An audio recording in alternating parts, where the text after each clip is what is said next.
YouTube!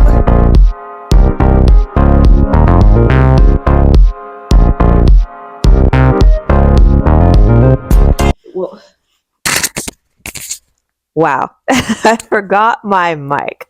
Hey YouTube! So I figured that I would come on here and talk to you guys about job hunting for physicians. You see me here in my lab coat. That means this is a medical video. I apologize in advance for the quality of this video. I am trying to make this very quickly before I run out of time and change my mind. But it's more of the content of this video that you should be concerned about and not so much the quality of like my face, because honestly, there's not really going to be much going on in this video. It's just me sitting here with my little mini mic and this very big white or beige couch. This is a video talking about job hunting tips for a physician. These are things that I learned in my residency time while I was hunting for jobs, and some things that I learned over the last year. I am 1 year out from being an attending. That is crazy to say. I just absolutely can't believe that, but I am eternally grateful to God and my family and friends for supporting me through this journey and getting me here. There was a time when it felt like I would never get here, but yeah, regardless, I'm just very happy that I'm here and that I have these things that I learned that I can share with other people who may not know them or may know them. If you have anything that you want to expound upon, feel free, put that in the comment section down below. I'm still learning. I could still use some advice. But yes, most of what I'm going to say for this is going to be talking about job hunting tips here in the USA. Some of the tips can be applied generally, whether you're in the US or in Canada. But let's just get on with it. I have my little notes section. First thing is, where or how are you going to search for your job? So here in the US, most of us, at least the way that I started with it, we use Practice Link or Practice Match. There are a bunch of other websites. Like you can even look on Indeed or, whatever other job hunting sites, Upwork, Nextdoor, whatever. You can look on a bunch of different job hunting sites for physician jobs. It's just that Practice Link and Practice Match tend to be the most popular ones because they're kind of like solely for doctors. It's like one succinct place to go and just put your stuff in. With Practice Link and Practice Match though, I would not recommend putting all of your info from your resume on these websites. That was advice that was given to me during the process, and I would give the same advice to everyone, just because these recruiters or institutions that go on there to find providers sometimes copy off all of your info, and you don't want all of your stuff just being out there. It's just not wise. Plus, they kind of generally just apply it and save it and then come back to you later. It's just not a wise move. So I would just say, just put the bare minimum, where you may be looking for jobs, what types of jobs or specialty you're looking for, whether you're surgery, family medicine, whatever, your credentials, and then, a few other things. I would advise having a completely separate email for job hunting, just because if you have job opportunity emails coming in, and often when you put your info on Practice Link or Practice Match, the amount of emails and calls and texts that you get, even if you don't put your number on there, I don't know how they get your number, but it's a voluminous, it's there. The sheer volume of all of these opportunities is ridiculous. And so with that, it can be a lot to get in your personal private email, even if your email is your professional email, when you're still working in a job or you still have other things that are important that come into that job. So bills, financial stuff, other job stuff that for the job you're currently in, if that's your situation. It just all gets mixed up. And sometimes those opportunities, a good opportunity can get missed because it's lumped in there with all the other crap. So I would just get an entirely different email address for job hunting specifically. The third thing that I would do is to update your LinkedIn. I have actually had a few recruiters come to me or approach me from LinkedIn to give me job opportunities. I'm not going to say that there were a lot, but there were a significant few, more than I even ever expected. Maybe if my LinkedIn was more robust at the time, I would have had better offers. But to be honest, I wasn't really paying attention to it as much because I was getting other offers from Practice Link or Practice Match that I preferred and that already had my attention. So LinkedIn wasn't really a priority for me. However, with that said, around the time that I was looking for a job would be a good time to kind of go through your LinkedIn, throw out any old stuff that's not related to what you're currently doing, update any new stuff that might make you a more competitive applicant or a more approachable applicant, those kinds of things. And then make any affiliations that you need to, follow institutions that you, or recruiters for institutions that you may be interested in working with, even do some approaching yourself. And then 4 is to try to decide if you want to work with a recruiting firm versus working solely with a headhunter or with a recruiter that is personalized to the company. I personally prefer company-specific recruiters. Why? Because those recruiters tend to have a lot more information about the companies themselves. They also tend to have a lot more bargaining chips, right? So there's a lot more on the table that they can help you negotiate out than a recruiting firm. A recruiting firm, typically they're like a liaison that get a percentage at the end if the deal goes well. And sometimes they can be a little bit self-serving. I don't know. I don't want to blanket statement that out there for all recruiting firms, but that's just the impression that I got when I worked with some of these firms. I would recommend more so, looking out for a specific job for a specific company and hopefully working with the company's recruiter, because that company could tell you more details. Okay, we have tail insurance versus, we also have RVUs that are from this. We have this compensation plan versus this option. If you want to negotiate more vacation time, yes, that is something that we could accommodate, different things. I do think that a recruiter from a company, you tend to have more leverage in terms of what they can offer you or what they can negotiate out for you when you're asking. I also feel like the lag time is a lot shorter, but for those recruiters, because there are some things that they've already handled or some scenarios they've already been in that they don't necessarily have to kind of figure out the way to work around it for their specific company compared to a recruiting firm.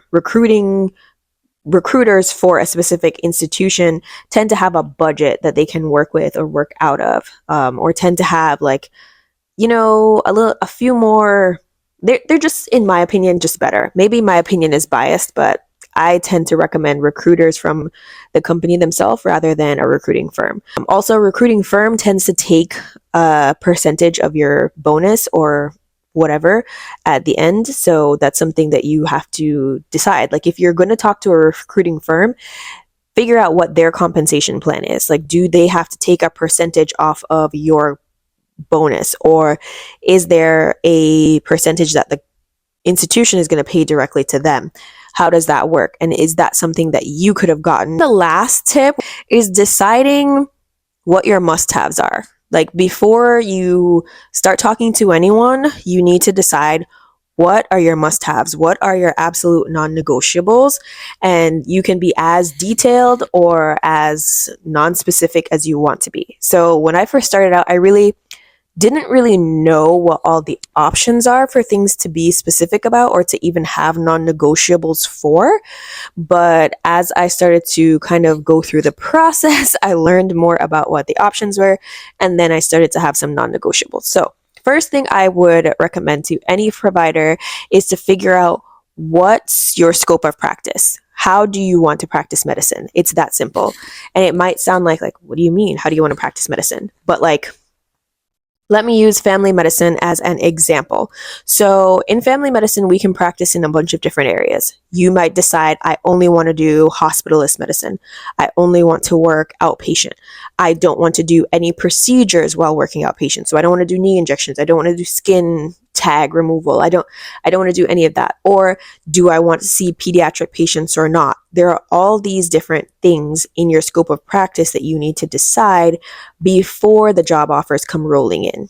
Okay? Because that will determine your work-life balance and what you're comfortable with or what your work looks like. Okay, and then your preferred patient population. This kind of ties together with your scope of practice, but it is important. So, do you want to accept patients with all kinds of insurance? Do you want to work with kids? Do you want to work with pregnant women?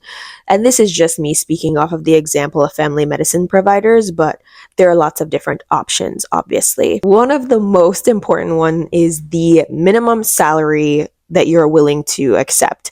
So every specialty has its, average range of salary. So let's just say maybe family medicine is 200 to 300K, maybe surgery is 500 to 600K. Whatever that range is, within that range, because we have to be reasonable, you need to decide what is the minimum you are willing to accept from a company at base. And what kind of compensation packages are you open to? Because there's base salaries and then there's RVU based salaries. RVU is like a workplace unit. That's a whole video all in itself where I could try to explain that whole thing. But it's basically compensation that is based off of your level of productivity within the company. So if you see more patients per day, you get paid more on top of your base salary. If you see less, you get paid less on top of your base salary. But the base salary that they offer with an RVU based compensation package usually tends to be lower. So it's a lot, but it's truly not that complicated. It's just, based off of your preference. Call preferences. Do you want to take call at all? If you take call, do you want to do home call versus in-person call? If you are doing call, how often do you want to be on call? Is this a night call? Is there a holiday call? Is there someone else who's taking call for you? These are all questions you want to ask and things you want to decide, before you get into the whole thing. And you don't have to have non-negotiables for all of these things. Some of these things might be things you're like a little less picky about, and that's great. But just have like 3 or 4 non-negotiables, because when you do talk to these recruiters, they're going to ask, what exactly are you looking for? And you kind of want to have an idea of what you're looking for, because a lot of these jobs can leave out the not so pretty parts of their job to wait for you to kind of figure that out once you've already signed. So that's my recommendation. Team dynamics. This one's pretty important in my opinion as a family doc, because you want to know, am I going to be sharing a nurse or a medical assistant? These are super important details, because that interrupts or can dictate your workflow. The type of teams that you have, like, do you have multiple rotating medical assistants, or is this your specific medical assistant specific to you and your team only? Are you sharing a medical assistant with another provider during the day? Resources for you during your time working there, because as physicians get older, no matter what we're doing, we always have to stay up to date on the latest, best practice recommendations. And with that, you have to be able to have access to those things. A lot of these searchable tools that we use, like up to date, tend to be expensive. And so is that something that your company already pays for or is willing to pay for you? Does your company allot a certain amount per year for you to go to CME, that's continuing medical education? Will they allow you to have CME hours where you're allowed to take time off to be able to study or to dedicate time to, studying and research and staying up to date? Those kinds of things. Other things to think about are benefits. So retirement benefits, maternity leave for those of us who are female and thinking about pregnancy, and then vacation time. How much vacation time do you get? And how, do they roll over every year? And then the obvious option, the obvious thing that you need to consider if you are a non-US resident is visa options. So usually if you did residency in the US, you need to think about a J1 waiver to H1B visa. These are super important for us to be able to work here in the US. I think those things are things that we don't talk about very often, but when you are talking to these companies that want to consider talking about visa options for physicians who are non-US residents, don't be afraid to talk about a green card option. Do they, after some period, and at what period during your contract, do they sponsor green cards? Or are they willing to facilitate, the paperwork that's needed to get you a green card? So yeah, those are just some things that came off the top of my head. I hope that helps. I hope that gives you some information. If you have any insight into things that you would think about for job hunting as a physician, please drop them in the comments down below. I do have a lot of other things that I would recommend, but these are just like the first set of things that I would start with when hunting for a job. So yeah, hope this helps. Hey YouTube, so over on my TikTok, let me just adjust this. So over on my TikTok, I've been posting things about how to get jobs as a physician, like job hunting tips for physicians. And I figured I would bring some of that over here. If you happen to have TikTok, please feel free to hop over to TikTok, search me up, and give those videos some love. But I just wanted to go more in depth with detail about job hunting and some of the things that I learned for job hunting as a physician in the USA. Now, if you are interested in job hunting tips in Canada, feel free to also comment that down below and I'll try to put that in there. I'm currently kind of exploring what that looks like because I am Canadian originally.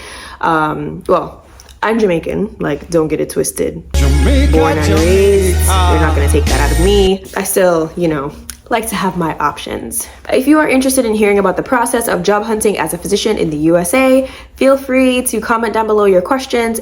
There are quite a few other things that I can talk about with this, but if you are a resident or a medical student or a physician and you're interested in this, please comment down below, tell me what you want to know, or even just in general, if you're someone who is job hunting and you found this helpful, let me know what you think and let me know what questions you have down below. I'll keep these kinds of videos coming. But look at you. Look how far you've come. You faced your trauma.